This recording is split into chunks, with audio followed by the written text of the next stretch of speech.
Welcome to the Red, White, News Show with Dean McMurray, the military media.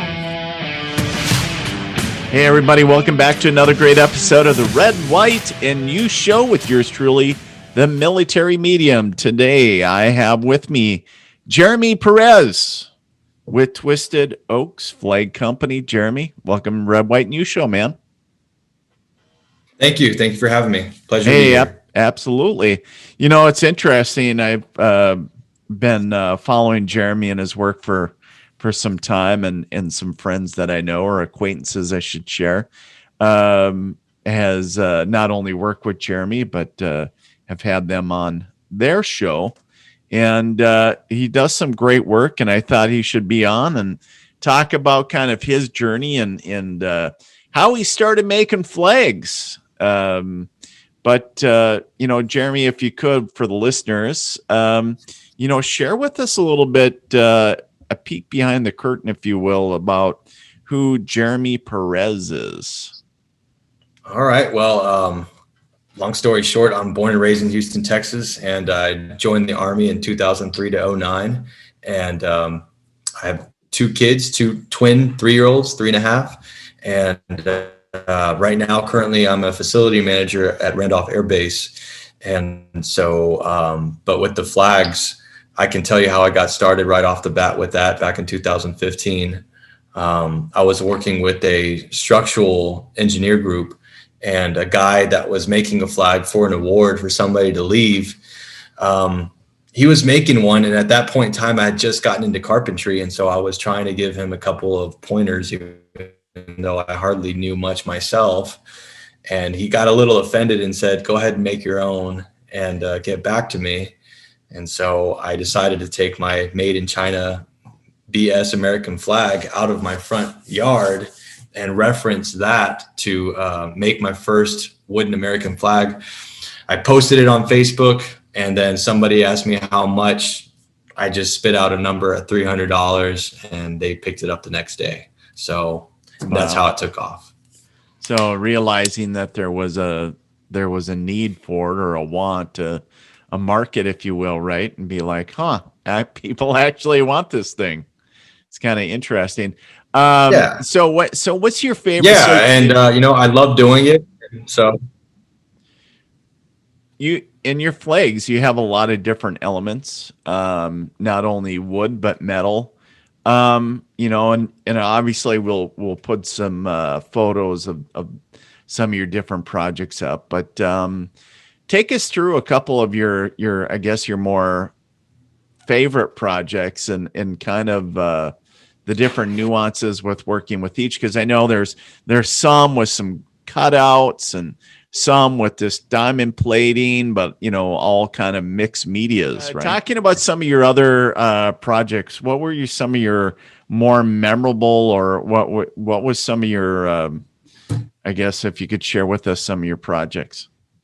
Well, my previous employer had me roofing as a structural maintenance mechanic, and they knew that I made a bunch of flags, and I had a little flag business going. And so they asked me to make a 5-foot by 9.5-foot flag for their company on their dime, on their time.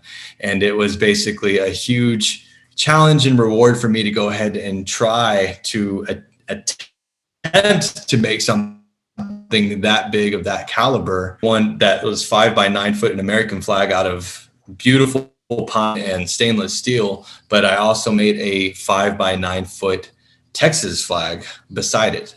So those two flags are still sitting at Fort Sam right now, Fort Sam, Houston, in the structural engineer's shop as basically a huge representation of that shop. And it's a big deal. Those are my biggest ones so far. Wow. So basically, you know, almost a little bit bigger than a full sheet of plywood, for a lot of people not thinking, you know, the size. Yes. Reference. Plywood's 4 by 8. These are 5 by 9.5. Wow. Yeah. That I can't. Yeah, that's just awesome. That is awesome. So you work with a lot of different materials, though, or mediums. You work with a lot of different woods. What's your favorite wood to work with? I would say probably poplar. Okay.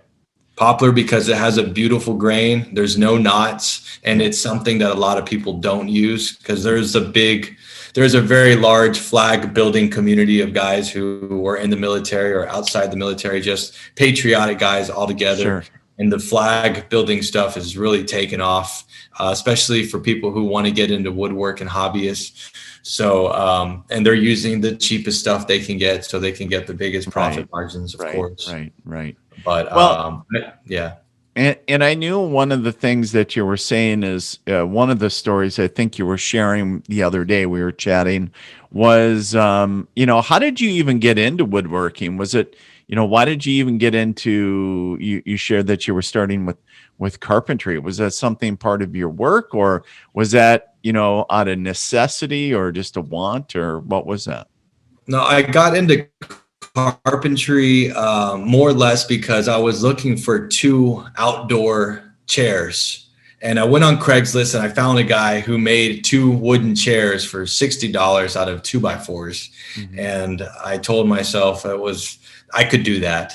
And I could probably at least make some money doing that. So I just needed to buy the tooling, and I did it, and I actually did it better than the guy who was selling it. So Sure. that's what got me into woodwork, was to make money and to basically make some stuff for myself. Right, right.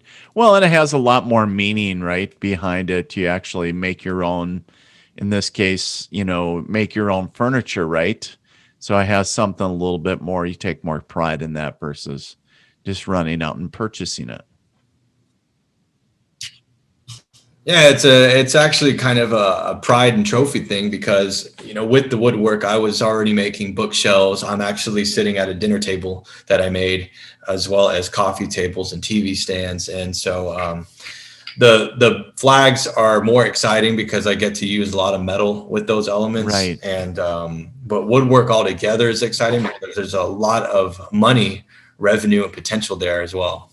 Well, with COVID and everything else, I would share is that how have you been dealing with that? It's certainly got to have been driving the prices of materials up for you.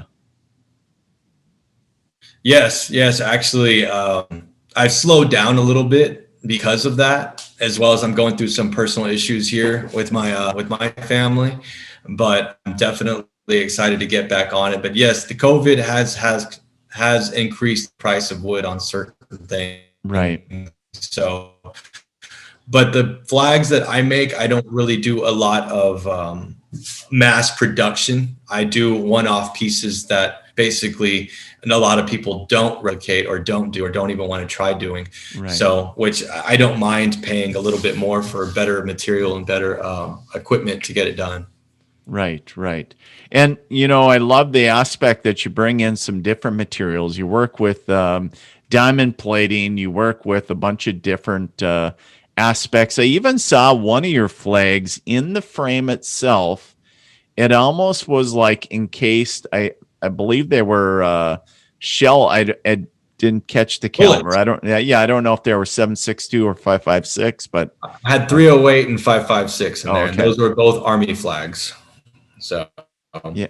and that's what I like doing about all those things is some of these customers are telling me, hey, I have a guy graduating basic training. I got a guy that's retiring out of the Army or whichever the case. And I want it to look like this, but I'm not sure. So, and that's kind of why I start using my own creative juices to actually incorporate what I think maybe I would want in that situation. And so they say, go ahead, go for it. We trust you kind of thing. And it's great. Fun. Well, that's interesting, because you talk about the different creativity or whatever pieces, like whether it was a shadow box in the frame or the different layouts or different things, and almost trying to do you try to almost convey in the work maybe the interests or the personality of the person, even though I know you don't know them, but trying to convey work the piece around the individual? Well, yes. When people call me, I kind of pick their brain and see who they are and what the flag is for, what the setting is going to be. Is it a man cave? I mean, some guys want modern, clean lines. Some guys want rustic and worn. Some of them are gifts for other people. So I have to kind of gauge on what kind of style and design and elements and stains and finishes and frames that I'm going to do for each particular build, especially if it's a custom order. But the ones that aren't custom orders, the ones that I make on my own, are just mere challenges from the previous one that I made before then. And I'm always trying to make it a little bit more difficult, more detailed, more involved. So that way, when I do put it up for sale, then it will be a one-of-one piece, as well as I give it a different name, like the rusted, what do you call it? Like the Dirty Cowboy was one of them. The other one's called like the 731 Betsy. That one's actually on YouTube. It's my most famous flag. But stuff like that. That's what I like doing, basing it off the customer's needs as well as building it on my own attitude. It's interesting that you bring up the Betsy flag, the 1776 piece, and I was actually going to bring that up because that's kind of I guess when you said rustic, that was one of the ones that kind of popped into my head, where it has that kind of worn and weathered look, right? It's and do you use a lot of different techniques, from torches to trying to scuff it up and different things? Is everything from grinders to different tools, or? Yeah, you basically hit the nail on the head. A keyhole saw, grinders, a acetylene torch, and a regular propane torch. Sure. I just get hammer, chains, you name it, chisels to distress it and beat it. And then, different finishes, satin finishes, all the way to semi-gloss and gloss. So I use a wide range of different ways of doing these flags, it's great in one end because I can make something really unique, but it's also difficult on the other end because I have to have a plethora of different stains and different toolings and different things to do. So it doesn't help me replicate a bunch of the same thing over and over. Right. Interesting as you, I guess, develop this expression of artistic ability. Where to date, do you know how many pieces that you've made? No, I don't, but I could imagine it's in the ballpark of close to 200. Oh, okay. Wow. Okay. Yeah. Very cool. And, what's next? I mean, I know you said that you've slowed down, but do you have anything special in the works? I know that, you probably like to unveil it, but are you working on anything at the moment? Well, the good thing about slowing down is basically forced me to kind of recalibrate and refigure everything that I'm trying to do, as far as also challenging myself on something, because even though I make so many different kinds of flags and so many different styles, it still can get a little mundane to the point where it's like, all right, well, I need to step it up. Of course, I'm doing different stains and different styles and different metals, but it's already getting mundane and boring. The reason why I make so many different flags is because I get bored making the same thing twice. But now I'm like already thinking of different, more interactive pieces, maybe with special lighting, as well as more 3D dimensional pieces where the stripes are at an angle. A lot of guys are doing waving flags now. That's a big one. And I need to figure out a way to make it on my own with metal and wood. So there's a lot of challenges that I'm definitely looking into facing doing these next builds. I definitely want to step it up to make it even more complex and challenging for me. And it also makes the price go up even higher too, because the goal for all of the flags that I'm making is to basically get it to a point where it can be seen by the masses. As much as I love having them on people's mantles or man caves, at least let them be in businesses and even museum. I would love to have one up there. Absolutely, absolutely. Well, if somebody, maybe a museum curator or maybe a business owner, whomever is listening, Jeremy, how can they reach out and connect to you and have a conversation with you to about potentially having commission you to make a piece?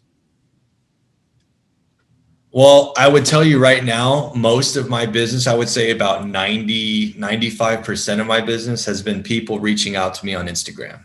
Instagram has been a godsend, a blessing, from all different parts of not the world, but the nation, mainly their American flag. So I know I have a flag on each corner of the US, which is great.